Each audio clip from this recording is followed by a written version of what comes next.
Thanks for watching/listening to Comedy Worst. Please like the episodes. Subscribe, wherever you're listening. Follow, wherever you're listening or watching. Follow. Thank you. Comedy or Worse presents a free comedy show at Quantum Brewing. Yay! 5375 Kearney Biller Road, San Diego, California, 92123. Every Friday, 7:30 to 9:30 p.m. Every Saturday, 6:30 to 8:30 p.m. Yeah, great beer, outside food, and dog friendly. Scan the QR code or go to comedyworst.com/QB.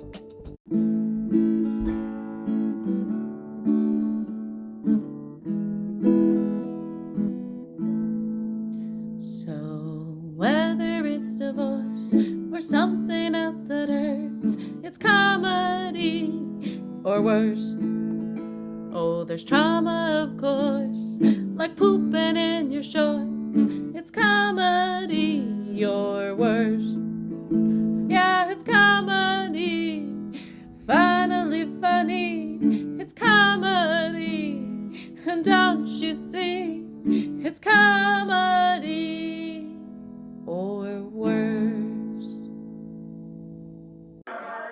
So welcome back to Comedy or Worse.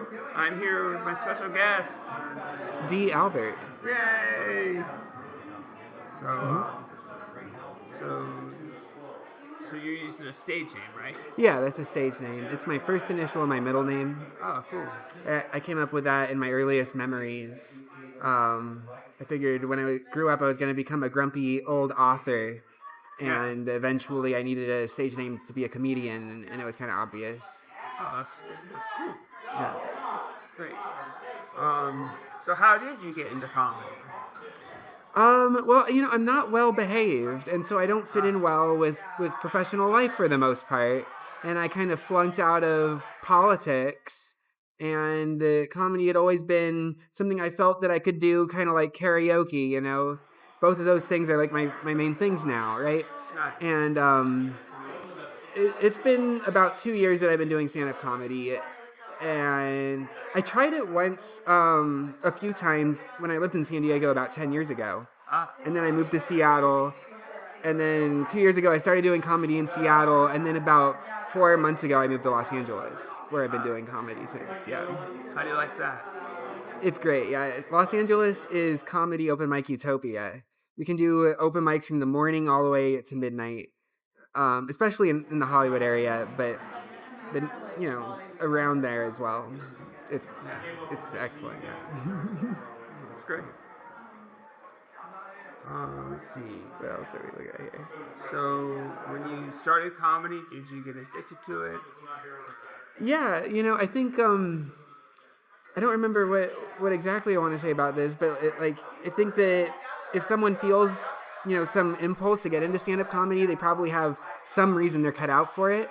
Yeah. And you'll notice that right away, but that doesn't mean you have the whole thing down right away, right? Sure. But there will be something about it that's satisfying and that keeps you coming back, right?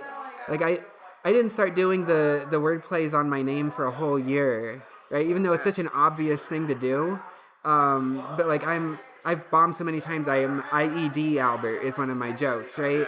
And that's true, I kind of bombed today here, but it's an open mic, you know what I mean? I didn't really bomb, but I've bombed enough times to have that cred that I'm a bomber, I think we all are, but Absolutely. That's part of the fun. But yeah, I'm really into the writing, right? I can work on it when I'm not on stage, and that's what I need is stage time now. I've done probably 215 open mics, something like that. And before, I've always been a mediocre musician. So I have my own experience in my own way, but I'll benefit from doing another 100, 200 open mics, Sure, absolutely. So what is your writing process for comedy? Well, there's a lot to say about that. I try to think about it systematically. There's a bunch of techniques and stuff. But in general, I think what's most important is being a character and being consistent in how you present yourself, right? And there's different things to say about that, but I typically am myself, but an exaggerated version of myself, right? That's kind of the typical way to go. Everything that I say about myself, it's either literally true or it's true-ish, right? for the most part, it's literally true, right? Like even my stage name is my first initial and my middle name, right? So, that's like first of all, is it has to resonate personally, and then I think I start like big picture and find like subjects I want to discuss and just try to sort of throw up on. I don't write on paper, but only digitally, but on the page, I just try to as much as possible and then salvage what's salvageable and see what's working. But I approach it as though like, oh, I want to do this general thing. It's not as often starting with the particular things. Right? But people go both ways. So how many times do you like try a joke before you get rid of it? Oh man. You know, I've only been doing comedy for 2 years, right? And jokes that I get rid of, I'll bring them back, Sure. right? For one thing, like I said, I went a whole year without doing wordplay on my name. Like, my act is in a lot of flux. It's kind of settled down. I think I have something good for the next year or so. But like, ultimately, I think what happens is you have so many jokes that are available to you to use, right? And we all have friends and we can all pay homage to things that other people have said in a respectful, legitimate way, right?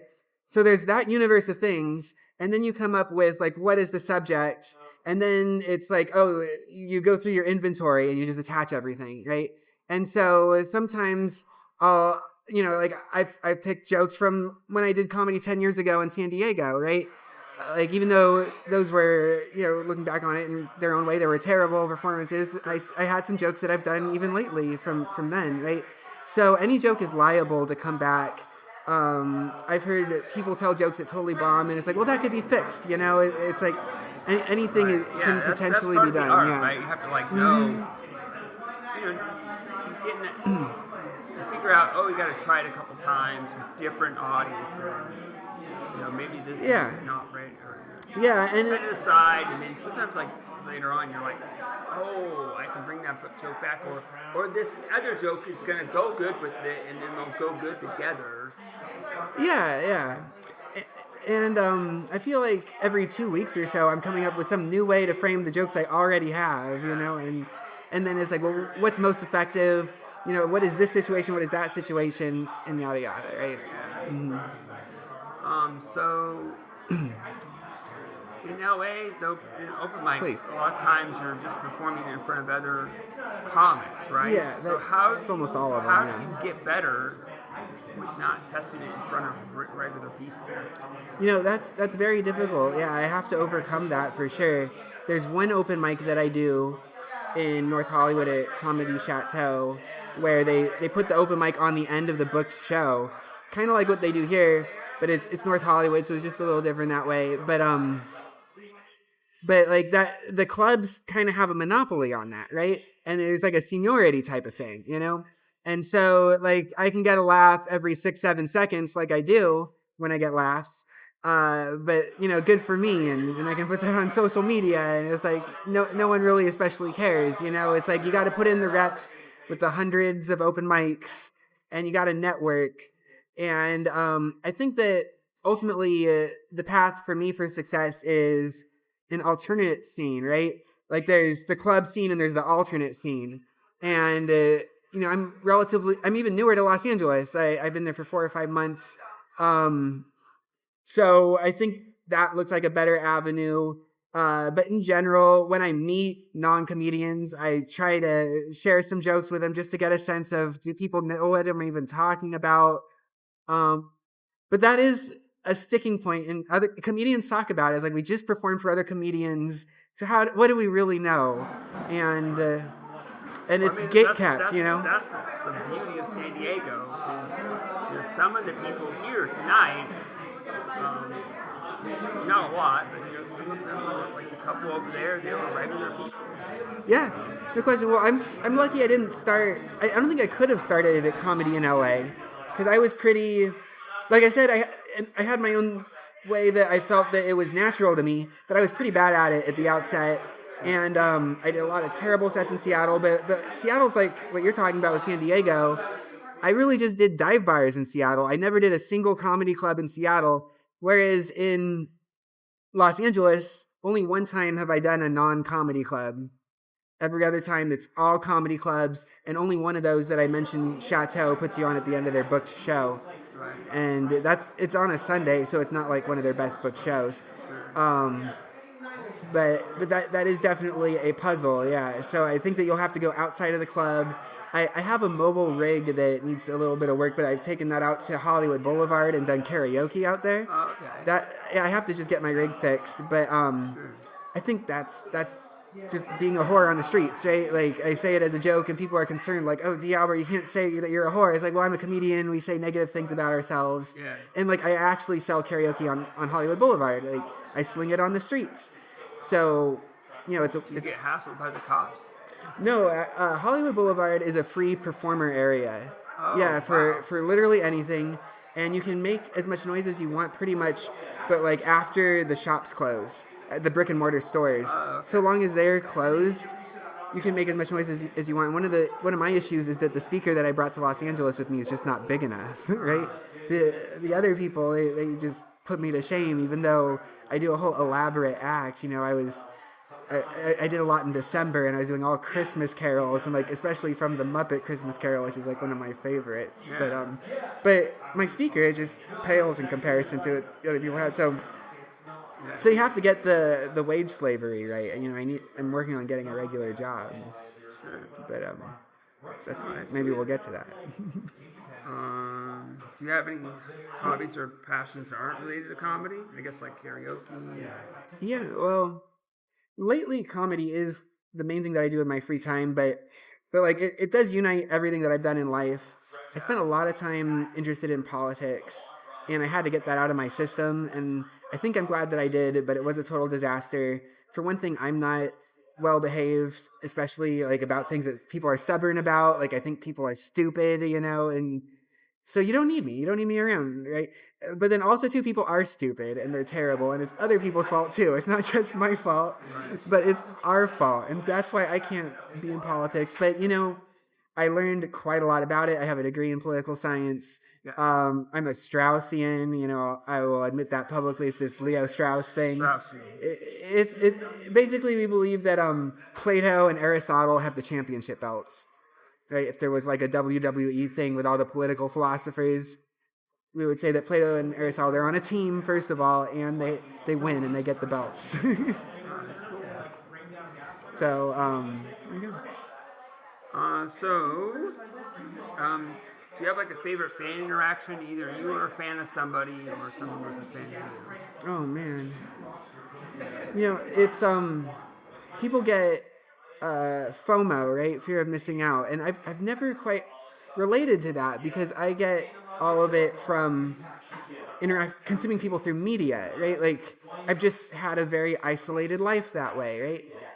But there's one thing that's really sad, which I guess kind of needs to be the answer to this question, is when I was younger, shortly after high school, I played really terribly in a casual jazz band, right? Just a quartet, a singer and a trio. And later on, after I left the band, the singer moved, not the singer, but the bass player, the band leader, moved to Laguna Beach, and he lived next to, his neighbor was Nanette Zazaria, who is Bill Evans, the piano player's last wife, his second wife. You may or may not know who Bill Evans is, but he's some ultimate legendary jazz piano player, right? And my friend invited me a number of times to come over, but I'm just so impoverished, right? Like, I've had a terrible life, you know what I mean? And it's like, I was living in San Diego and I was homeless. I couldn't get to Laguna Beach or wherever it was, Laguna Niguel maybe. And so that whole arrangement passed without me meeting Bill Evans' wife. And like, that's easily my favorite piano player and kind of the only piano player that I can even listen to. And I'm someone who's taught like 8,000 piano lessons in my life, right? Like, I'm into playing piano. Sure. And I missed out on that. And that's the closest one that comes to affecting me, because otherwise I don't need to experience these things personally. It's good enough for me to read a book that someone wrote or some such thing. And like, I've read from Bill Evans, but his wife was right there, and my friend was his neighbor, and so that's painful. But yeah, so I really don't have a lot of interactions with people like that. Okay, that's fine. Yeah, but it's a good story.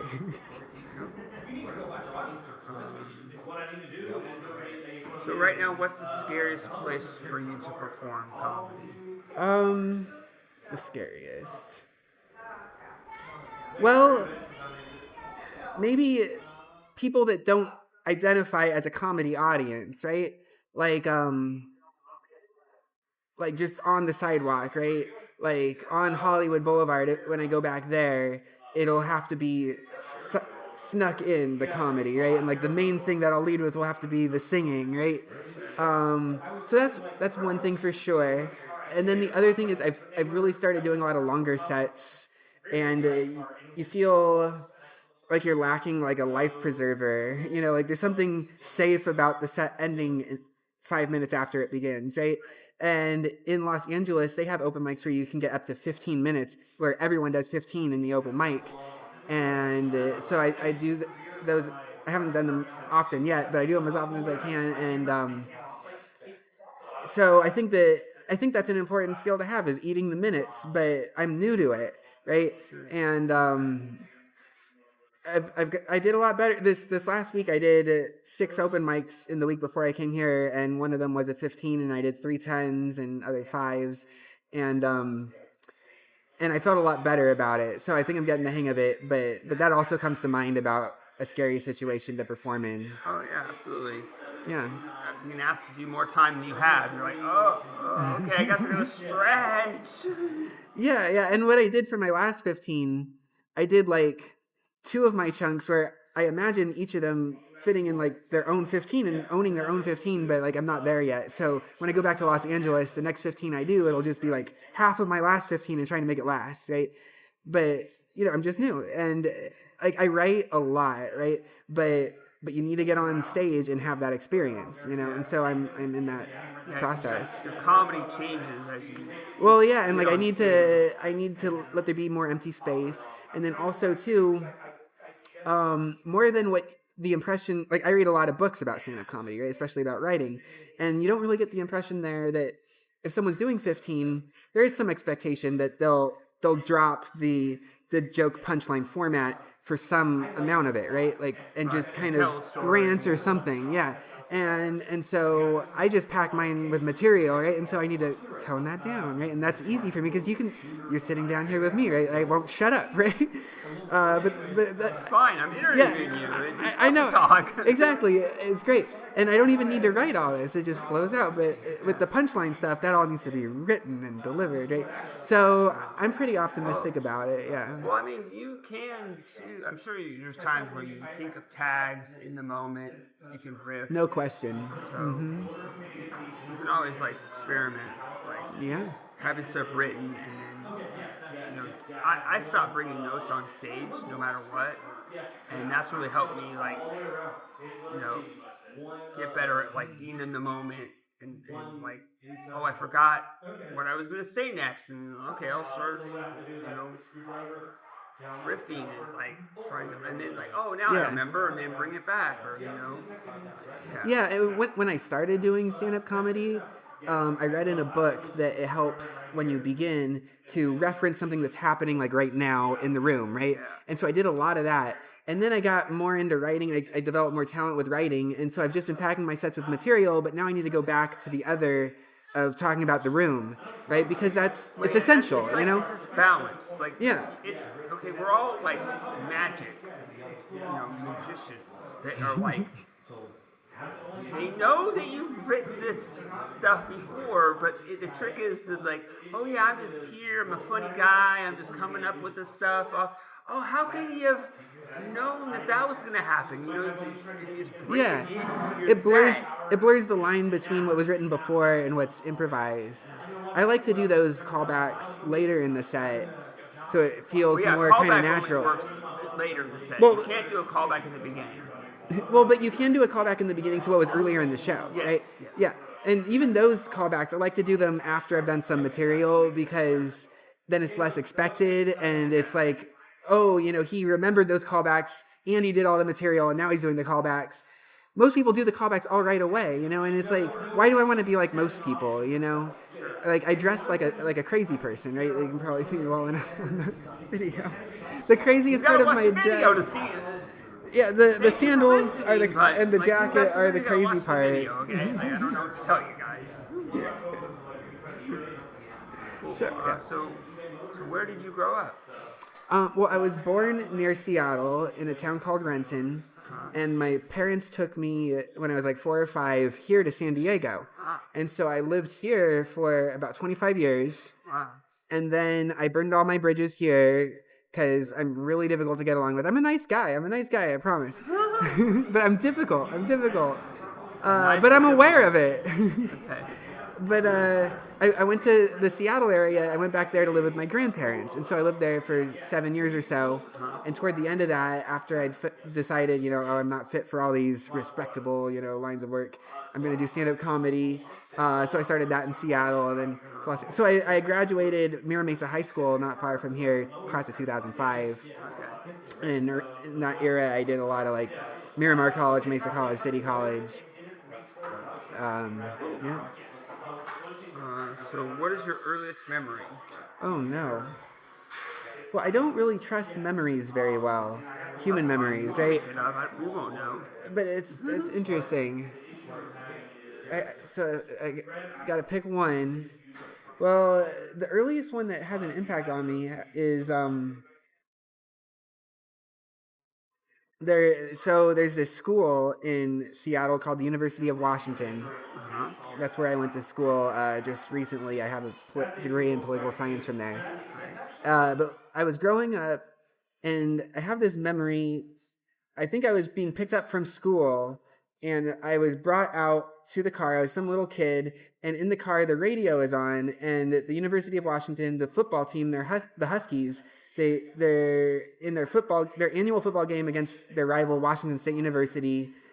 The game is called the Apple Cup. It's every year. They still do it, but it's been ruined because of how college football is. And I am pretty sure it was the Huskies' national championship year, which I believe was 1991. And I think it really happened. That's the earliest memory of this radio situation with the football game, and it was raining, is what I recall as well. And because of that, I grew up a little boy in San Diego with the Huskies as my favorite college football team, which is pretty weird. And then I ended up getting to go there in my 30s, and I graduated, and I abandoned professional life, because I'm really cut out to just be sillier, right? Like, it's just life is just easier that way. So what's the worst thing about comedy right now? Let's see here. Well, this is touchy. I really like comedy. I feel sad for comedians that aren't able to be happy about comedy, right? Yeah. So that's one thing. Like, that pains me. Like, my whole life has improved since I've done comedy because there's like positive reinforcement, because we all appreciate everyone's effort to go up on stage and make everyone laugh, right? Yeah. And I put a lot of effort into that, and I've made a lot of friends through comedy, and better friends than otherwise, right? But so that's very sad. I wish people could enjoy it, but like I'm only 2 years into it, right?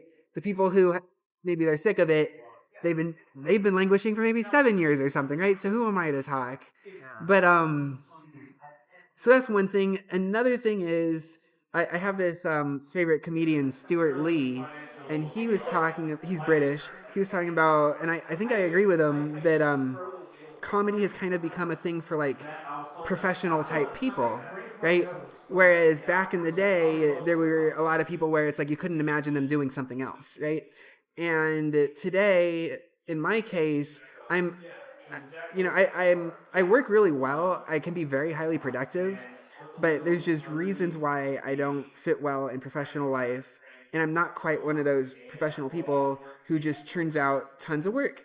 But they get a lot of the advancement in comedy, right? Is like buttoned up professional people, right? Whereas the Rascals, they don't have the access to the shows like they used to the success in comedy.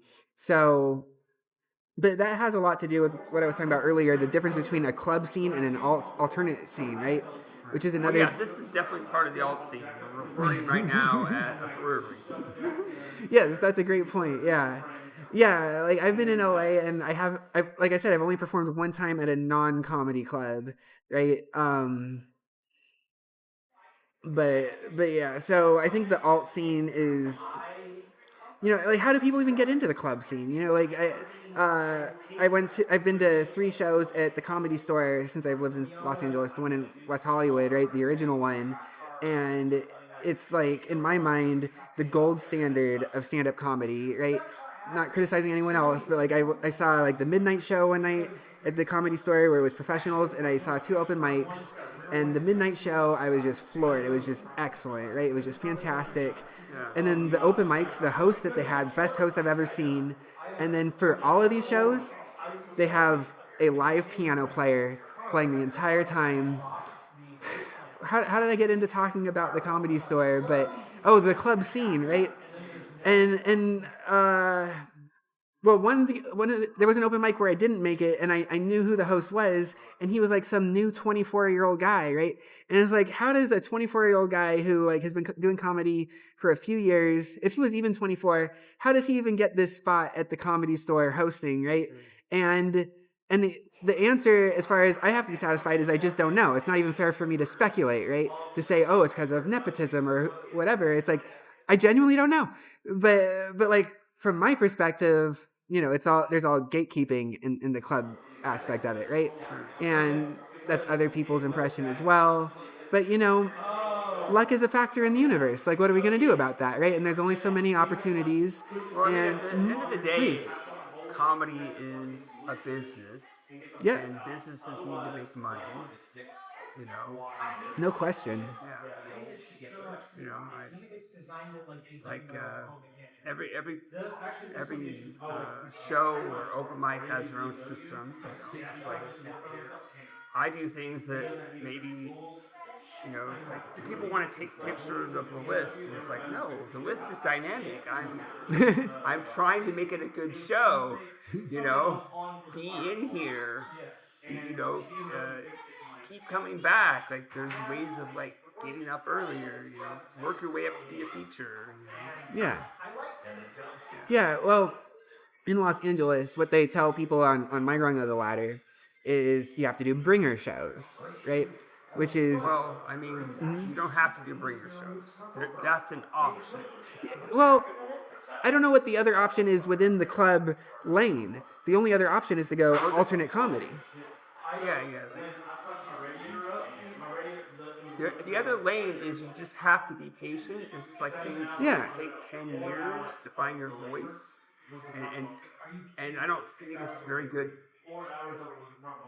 You have to find where you thrive and then stay there for a long time. Yeah. Right? So I don't know. Everybody's path in life is different, right? So I'm not saying that you can't succeed if you keep moving.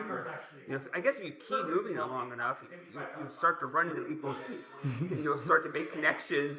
Right. And then you'll end up in a tourist town and then you thrive there, but like as far as like making connections and also like I've found success with running my own show. That's how I'm. No question. Yeah. That's how I'm handling the club versus the alt scene, making space for alt comic. Yeah, I entirely agree with that. But that's the other lane, right? But then the club lane is just bringers. But people have to remember that the lanes all flow the same way. So the people that you see on the club are gonna be in the alt shows, and those people that are in the only alt scene do sometimes make it into the club. There's some overlap, yeah, but like Venn diagrams have overlap, but they also have the spaces where they're different. Sure. And yeah, you're right too. Like going to the same place for many years, that must be what these people do. And like the issue isn't necessarily finding your own voice, because it's not necessarily a quality issue with who gets beyond the gatekeeping, right? Like there's a lot of variation in quality, right? So I mean, as a booker, it's hard to it's hard to. It's a hard thing. So it's like. Oh Like yeah, even tonight, I had too many no question. features, and there's people that probably deserve to be featured. Yeah. And could have featured. You know what I mean? Like. Oh, no question, it's hard. Yeah. So you have to remember that everybody's human, right? People make mistakes. It's also a business. It's like it's very complicated, right? Humans are very complicated, so you just got to give them. Yeah, well, the only way we could have a perfect society is to ban freedom, right? So we have to live with, the world we're dealt, and that's the black pill, right? Like nothing is going to be perfect. Like the comedy scene in Los Angeles, I refer to it as comedy open mic utopia, and it's not a joke, right? Like it's like the ideal comedy open mic scene, but I don't have an illusion about what the opportunities really are, which is that there's not really much opportunity for advancement, right? It's more like lip service for advancement. I don't want to say anything too hard because I love these clubs, right? but like none of these clubs that I perform at do I expect to advance there necessarily, but meeting interesting people, that's a huge part of my life, right? Yeah. And also it's just great. One of the things that I read in a book early on when I started doing stand-up comedy is it's very important to show up and to accept everything that happens to you at the comedy club and to not argue with a single thing about it, right? Like every perceived slight, you just say yes and go on, right? And not all comedians accept that, right? Like I've tried to give that advice to other comedians and a lot of them take it, but I've been blown up on too, right? And so that's super important, right? And so I'm not trying to say that anyone should be dissatisfied. Like part of my act is about the black pill and how like we're not actually going to have everything we want in life, right? And so that's definitely the case. Like the comedy scene in Los Angeles is great. It's probably as good as it's going to be, but the people that do the comedy open mics, they have almost no chance to advance within the club scene. Probably better than winning the lottery, granted. Maybe better than in the NBA, but like almost no chance. And then furthermore, it's not really based on merit. I would guess that it's based more on connections and like being the homies, which is fine. That's the way human life is. That's what my point is. That's the black pill. Like we just have to go through life in an imperfect world. Right. I mean, it's hard for me to say because I'm not in on the like. Well, and I'm new there too, So who knows? Like 9 months from now, I may say like, "Oh, I was young and naive," right? But Well, I mean, like all I can tell you is things that I've experienced, right? Please. Like when I was like wanting to get on these independent shows, and then one of the bookers said, "Well, what have you done?" Yeah. And then I'm like, "Oh fuck!" I'm like, "Okay, I want to run my own show." Yeah. And at first, it seemed like, "Oh yeah, I might as well. I could get. It's easier to get booked in a club to find a venue." And then the story's like very similar. I just like fell into this. You just have to like be a person that looks confident, and then when you say you were going to do something, follow through on it. And this year will be year 3 of this show. Nice. So well, I think being an entrepreneur is important, right? Like this is another thing that's different between comedians today or the industry today and like 30 years ago is 30 years ago, comedians weren't responsible for marketing themselves, right? But today they are, right? And I'm terrible at that. Like yesterday... Well, you came on the podcast. Here we go. Well, I try to do better. Yeah. Case in point, like yesterday, I came here and I'll use the word mortified sarcastically, but I was mortified that my Insta was up there on the screen, right? Because I'm so bad at social media, right? And it was useful because I was able to play off it and I had a great joke. And then I record all my sets. And so I took some screenshots from it and actually posted them on Instagram to have it ready for my Insta today. But then it didn't work out, which is fine. Technology breaks. Because like I say, you don't complain about anything at a comedy club, right? So it's totally fine. On purpose. You saw me. I was disappointed. Like, I saw you. But it's like, you do need to promote yourself and there needs to be entrepreneurship and that's the alternative. But it's like within the official pipeline, all that there is like what they give you at the bottom. And then other than that, it's like up to you, right? And everything else, I call it alternative. And maybe that's even too broad because I can think of... Also, you got to think, you also, there's other ways like, I used to work at a comedy club. Please. Yeah. So that's another way. So Oh yeah, that's a good point. so I've heard of the that. people, the people think there's no way in, and then you just you apply, and then all of a sudden you're in an interview, and they're like, oh yeah, D. Albert's a cool guy. He's a little different, but we're all Yeah. weird in our own way, And then all of a sudden you're working at the comedy store or whatever.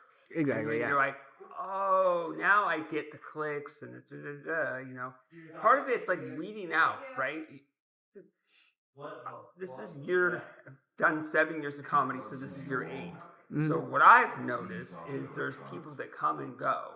Yeah. Right? So it takes a while. You're 5 months into LA. There's so many, especially LA. It's like so many people, I'm sure, come and go.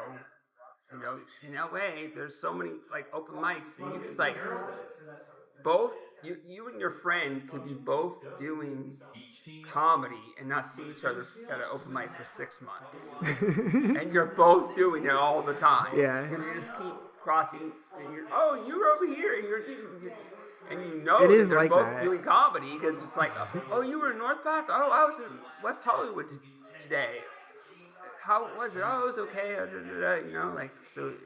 Well, so much even comedy. at like the same club, some of these comedy clubs, they actually have open mics all day, right? Like one of them has one of them has a location here called Fourth Wall, right? But I don't think that they get enough people signing up at Fourth Wall in San Diego. I don't know how many open mics they do, but they do a lot in Los Angeles all day long, right? And so you and someone else paying money to do it. Yeah, you pay by the minute. But I'm reinforcing your point, which is at that comedy club, I and someone else could be doing it all month and we could never see each other because, we'd miss each other by the hour or something, right? And that's just at one comedy club. And Los Angeles has like dozens of those, right? Because like I say, it's comedy open mic utopia. And it's one of the things where I can actually say, like, I can die happy having gotten to go to Los Angeles and have that experience because like it's just blows me away. It's one of the things where I did have FOMO. I did have fear of missing out. I had to go there and experience it. Also, I would say as a producer, I thought, a booker at a brewery. Okay, so it's not big time, but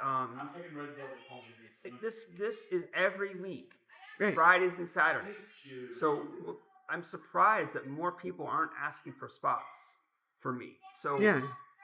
My lesson that I would tell other people is ask the bookers, can you be on their shows? And maybe you're going to start being on these independent shows. Oh, yeah.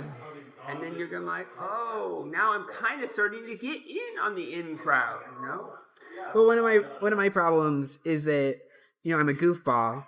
And when I moved to Los Angeles, I promptly lost my driver's license, right? And then I was just screwed until I got my new one through the mail. And then I gave them the wrong address because I have a whole bunch of address crap. So, that's why I say I'm trying to get my money situation right there. And it's just about there. It should be right when I get back to Los Angeles this week. But you need a base. It's not expensive to do stand-up comedy because like an open mic is not expensive, but you just need money in the first place, right? Sure. And so that is one thing that's been holding me back for sure. It's affected the number of open mics I've done, but I've done them regularly. But otherwise, I'd probably do 1.5 times as many or something, And I would do more karaoke. Like I haven't really done karaoke at bars because I can practice that privately a little more easily. Sure. But karaoke is one of the things that could carry me as well. Like that would be the ideal job for me as karaoke host. That's another thing that's like you can't get it, right? That's another thing they only like hire from the inside, right? Some such thing. And I'm being overbroad, but it's very difficult. Like you can, are you doing karaoke on the street? Are you trying to get tips? I have to repair my mobile rig, right? Right. But I was, yeah. I've been a karaoke host on Hollywood Boulevard, right? Save up for better equipment and then go to a bar, a venue, and try to. Yeah, no question about it. That's what I have in mind. But like karaoke host is like a regular job that pays, right? Sure. But it's quite unlikely that they would hire someone from an application unless it's like a corporate thing, right? I've looked into this a fair amount, right? Like there's a lot of independent places that will just.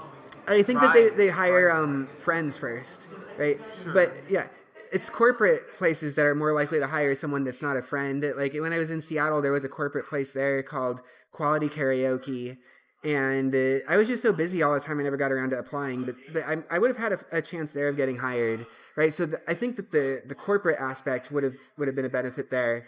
But I haven't heard of any corporate karaoke chains in Los Angeles yet. They've all been independent so far. The main place I've done karaoke is straight up like their website's all in Spanish, and everyone who goes there is Latino in some way, and so I'm an outsider there. So I'm not going to be a host there. We can rule that out, but it's just fun. Um, but like, and typically they have like longtime hosts, and typically these are very sought after positions. Like I don't think I'm saying anything beyond the pale when I say that, like, there's a lot of gatekeeping when it comes to being a karaoke host compared to other regular jobs, right? And yeah, I would be very lucky if I stumbled into a job like that, and I'd probably never give it up until until I couldn't sing anymore. But you don't even have to sing to be a karaoke host, right? But I love singing. I don't sing in my comedy sets anymore because I might if the crowd was rowdy and I needed to get their attention. But it's a little cringe, especially when I do it, because I go a little over the top. So. Sweet. So is there anything else that you want to talk about?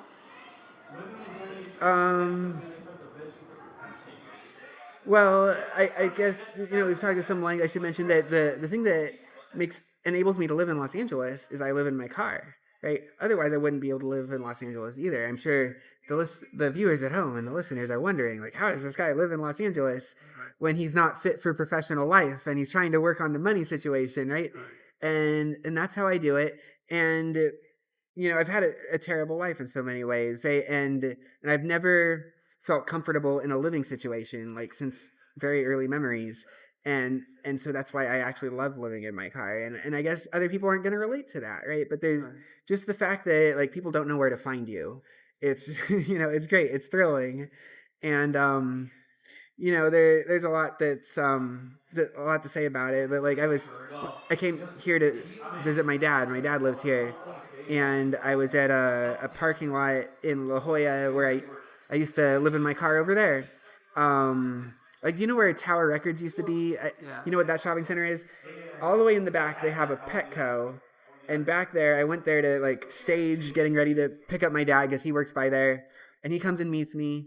And this is the parking lot where 15 years ago, I learned how to play guitar while living in my car, right? I play from sheet music. I was playing Mozart because I'm a piano teacher, right? So that was my thing. But the point is this. This was Thursday, and it was like 2 o'clock in the afternoon. And there was relatively no one in the parking lot. There were some people there, but relatively no one. And I don't know of a single place in Los Angeles where there would be relatively no one at 2 o'clock on a Thursday. I don't know of a single place because it's just much higher population density, right? Yeah. And so living in Los Angeles in your car is just intense, right? Like I did it in Seattle before I got to Los Angeles, right? And so I've been homeless in Seattle, San Diego, and Los Angeles. And Seattle and San Diego, they're much more satisfying in terms of finding somewhere to be relatively alone. You can't expect perfectly being alone, but even when I've been at my dad's place this weekend, landscapers come up close to the window and stuff, right? And, I don't like being in a building anyway, right? So anyway, I think that, well, and then the joke is this, right? I think that to solve the homeless crisis, we should actually send all homeless people to Los Angeles, right? Because of the weather. You can just be homeless and live outside year-round. And the best part is, I know that the residents support it because they leave mattresses all over the place on the sidewalks, right? So I'm going to start telling that joke when I get back to Los Angeles. Because it's true, actually. Like, the other day, I was at a Walmart in my car, and I took a nap. And I woke up, and someone had dumped a mattress in front of my car, right? And aside from that, I've seen someone dump a mattress, and like, there's mattresses all over. And I've had this sort of lowly kind of life that like I've worked at a thrift store, and so I strongly suspect that the issue is that there's a federal requirement that you can't resell mattresses unless they've been inspected, right? And so that means that a thrift store, if they're going to accept mattresses as donations, they have to hire an inspector. Look at that, I'm rambling here. And they don't hire an inspector, so they don't take mattresses. And then disposing a mattress at the dump must be expensive, apparently, right? So, they'll dispose of it on Topanga Street in North Hollywood, right? And they do. And I've seen homeless people sleeping on them, but rarely, actually. But I notice those because one day my car might break down, and I'm already in Los Angeles where you can be homeless year round, right? That's part of the strategy, right? So, So have you ever been in a car accident?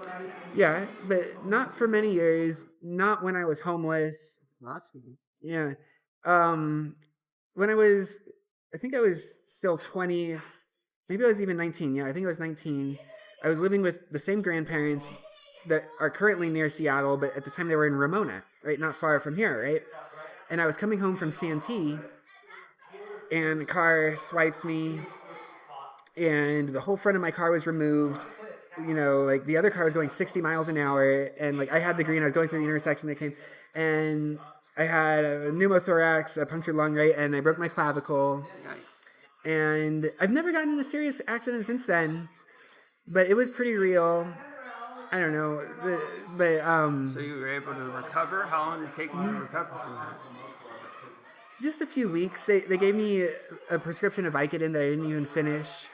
That's the only time I've ever done opiates in my entire life. I mentioned in my act that I'm hyperactive but not attention deficit, right? And so I'm HD, Albert, because it's ADHD, and so I don't have the AD, but I have the HD. And so, like, for example, caffeine doesn't affect me, right? Like, other people are like, I refer to them as mere caffeinated people, right? And similarly, cocaine doesn't affect me, right? And that's all I do is the downers, right? That's it. And I think there's something to that in the recovery from the car accident, and just in general, I don't go to the doctor. Yeah. And when I got into politics, I have a best friend that's a health guru. I'm going to go on this whole crusade against thinking for yourself. Everyone thinks it's so important. But like if you read Plato, Socrates is only concerned with other people's opinions, right? He's not concerned with his own opinion at all, right? And and like me, I research all these things, but they're like special interest things, and I do it superficially because I'm not really that good at researching, right? Like there's people that are like legitimate professionals that do research, whereas me, I'm like some damaged person that does the best I can, So I try to rely on all those people, right? And many of them are damaged. I know that they would say, well, D. Albert, like I had my life like this, and you're making all these assumptions to me. And it's like, fine, we can play all that out, right? Like I'm 38 years old. I've had these conversations before, but nonetheless, that's like a general way that it breaks down. And so, so there's lots of things like, one of the themes in my set is that like everything is fake, right? And one of the most troubling is lunch, right? Like humans only ate breakfast and dinner for all of human history until about 100 years ago, right? And eating lunch is just this terrible thing that in particular affects with our hormones. It's not just a problem that we eat too much, it's that as well. But there's circadian rhythm hormones, right? Insulin is the most famous, but there's leptin and there's other ones. And lunch fucks with that. But you know what? Why we can never get rid of lunch is because the economy depends on it, right? Right? Like the world would collapse if people were to revert to eating 2 meals a day. Yet that's how humans evolved, right? Well, that's the black pill. That's why I'm saying that, like, we're actually not going to have an ideal society, right? And we just have to deal with the society that we have. We can improve things here and there, but it's not going to be an ideal society. Yeah, we also used to like sleep for 4 hours, be awake for an hour, and then go back to sleep for 4 hours. Yeah, that's kind of what I do these days. And now, 8 hours sleep in a row. It's not. I hadn't thought about that one, but that rings true as well. Yeah. It's interesting. Have you ever woke up and only had 4 hours sleep, and you're up, and you're like, what the fuck? Because you're getting back into that natural rhythm. Yeah. 4 hours of sleep. Well, an hour awake. I went my whole life thinking I had an eating disorder because I couldn't finish an entire meal at a restaurant, right? Well, you're supposed to eat till you're almost full. Well, I couldn't even begin eating because I would show up and it was kind of like the nervous aspect of it certain, I don't want to get into the whole family thing because that's terrible, but certain family members, I don't like eating around them, right? And it just permeated my entire life. And then the whole removing lunch from my diet, my whole life changed and I became a morning person. But that's another thing about comedy, is show business. It's at night, right? Comedians are not morning people, but like, the light bulb was only invented at the end of the 19th century, right? Cities were only electrified in the 1890s, right? Every human in human history up until the 1890s was a morning person, right? There's very few trivial exceptions. People try to argue that there are exceptions, but I don't accept the exceptions. Everyone was a morning person. Everyone should be. I know it's difficult for people, and like furthermore, it's not that big of a deal for a lot of people, right? The real issue is if people have chronic health conditions and they're trying to improve, and they like really have to go hardcore and like really live a healthy lifestyle, then you really should be a morning person, right? Like if someone can get away with it and they're a night person, maybe that's fine, like I'm not like I'm telling you, like we have to accept all the terrible things about life, right? And furthermore, the light bulb was invented, and we do have a nightlife, and there are going to be night people, right? And so I have to accept that, right? And not only that, but my goal is to entertain those people, right? Although, like I think I probably mentioned if it. we're going to live in a 24-hour society, there's going to be morning people, there's going to be night people, right? Yeah. That's just the way it is. Otherwise, how are you open for 24 hours? Yeah, and you can get food 24 hours. Like 100 years ago, you just had food when it was available for meals, right? Because it wasn't a whole industry, right? And then, but also intermittent fasting is good for you. But then you think about be eating 24 hours a day. But then the other important point to make is that people don't attribute the cause of these things correctly, which is to capitalism, right? And I don't mean that as a criticism, but capitalism just changed society in a million different ways, right? And then there's, this political faction, you might call it MAGA, where they say, oh, the left, they changed society in all these ways, right? Like with feminism and all this stuff, but all of that is the result of capitalism, right?